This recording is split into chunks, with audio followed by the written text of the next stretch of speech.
Eagle spends her day harvesting all the rice and gets the first harvest of her potato plants, while Jackal spends his day mining compacted steel for future building projects. Later on, they're interrupted by a pack of man-hunting squirrels.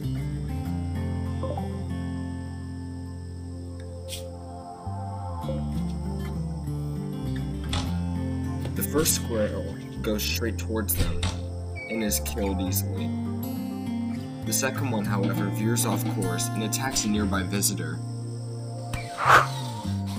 Anyways, the steel is used to make a wood-fire stove in our base, so our people don't have to eat raw food anymore. Jackal gets to work on the meals while Eagle builds a kitchen area inside the storage room we built last time. The rest of the day is spent reorganizing with the new accommodations and gathering more resources like wood and steel to make up for the ones that we spent today.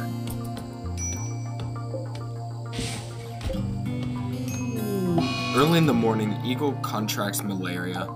She'll have to stay in bed over the next few days, and Jackal will have to tend to her, so progress is really gonna slow down. But at least we have Hoopstone now. Anyways, Jackal spends the rest of the day building a short bow. He also hunts some alpacas just to get some more food.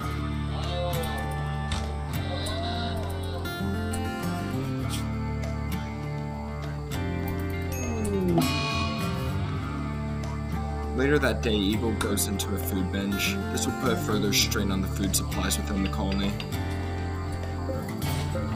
Early in the morning, we get notification that there's a raider that has encroached on an area.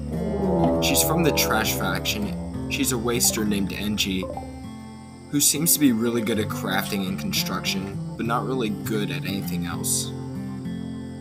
She begins attacking Jackal, who, since he has a 15 shooting skill, really has an upper hand on her, and gets a bunch of good shots on her.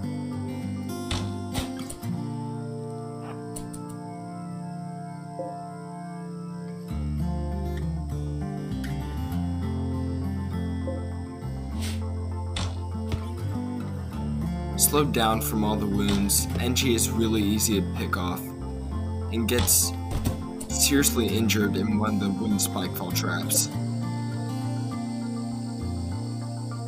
While debating letting her in our colony, she wouldn't really be of much use right now considering we already have good constructors, and we're not really in need of any craftspeople. So we'll just let her bleed out and take off her equipment.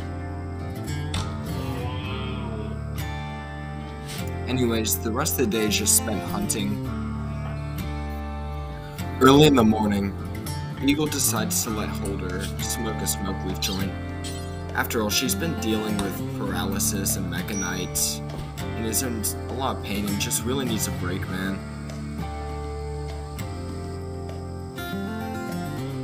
In the morning, Eagle recovers from her malaria, so now she can finally start contributing back to the colony. We also get notification that there's a landed ship on this Rimworld. However, it's on the other side of the planet, and would take months just to get over there and set up and to escape, and it's really not something that we should worry about at this stage. The rest of the day is spent picking all the new cotton crops which are finally grown, and working on some base organization that's been needed. Not much really happens on the next day. We get another rice harvest, and decide to expand the field since now we have 3 mouths to feed.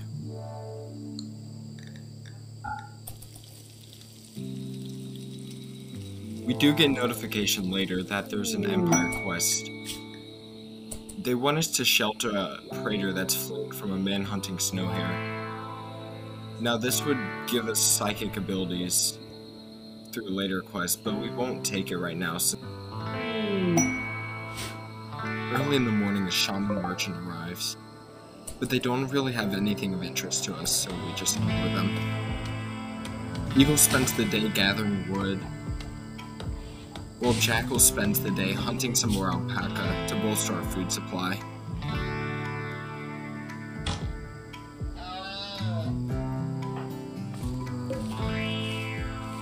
Later in the day, we get our first smoke harvest. Now we can finally start rolling some J's and get our drug empire started.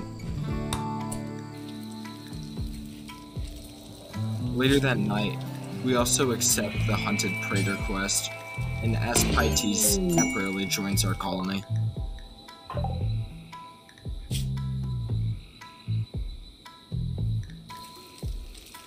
Shortly after, the hare arrives and begins catching up to Aspites very quickly.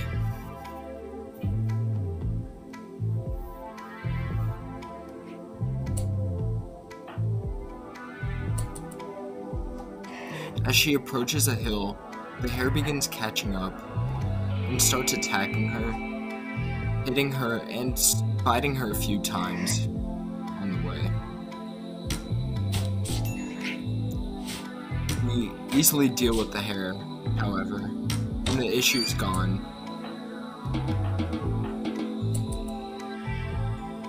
Shortly after, the shuttle arrives for her, and we send her back to her home.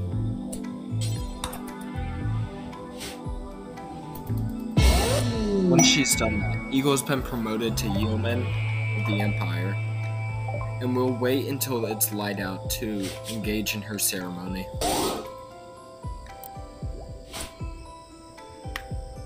In the morning, we call for the ceremony to start, and the Imperial conscript arrives at our base.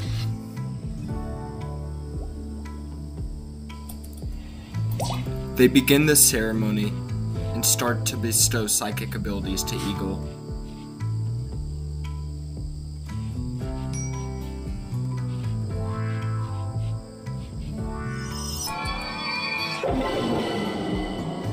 The ceremony, however, is terrible.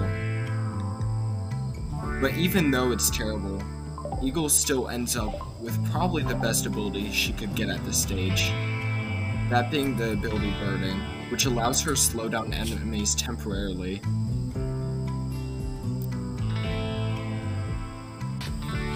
After the ceremony, Eagle and Jackal engage in conversation, and Jackal insults her, which leads to some distrust between them. Once they finish, Eagle begins digging a grave. Since she's a psychopath, she'll want to use the morbid meditation type to grow her psychic abilities, and we decide to bury NG, the raider, to use. We also set up a meditation spot so Eagle can utilize this grave. In the morning, we exchange the weapons. Eagle takes the great bow, while Jackal is stuck with the flimsy short bow. This is simply because Eagle is beginning to lose trust in Jackal. And later on, he goes on a sad wander. This is most likely due to his go juice withdrawal, which is also affecting him physically. Not much happens, but we set up another trap.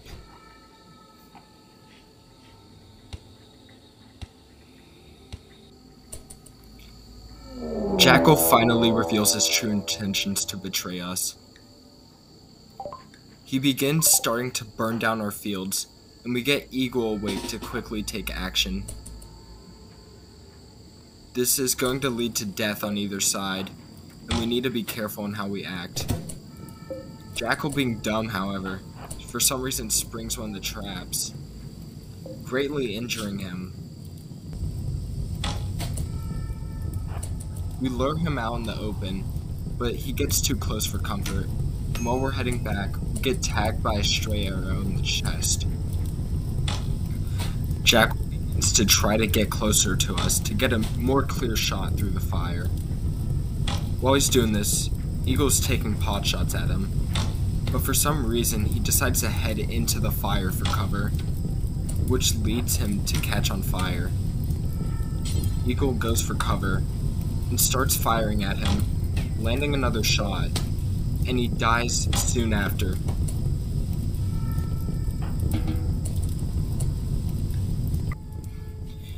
Eagle scrambles to put out the fire, but she begins to notice it spreading close to her base and doesn't want Holder to get injured or to lose her more personal belongings. So she heads in and begins putting out the fire from within. While she's doing this, she hears soft rains come from the sky that begin putting out the fields.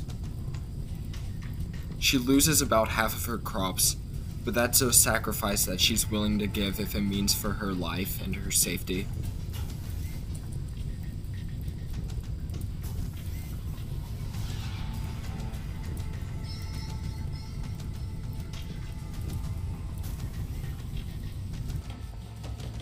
Once all the fires are out, she begins working on repairing what has been damaged. With betrayal fresh on her mind, Eagle has a new mindset. She's not going to let this Rimworld mess with her. She's going to spend all of her resources to get revenge on the people that have hurt her or want to hurt her.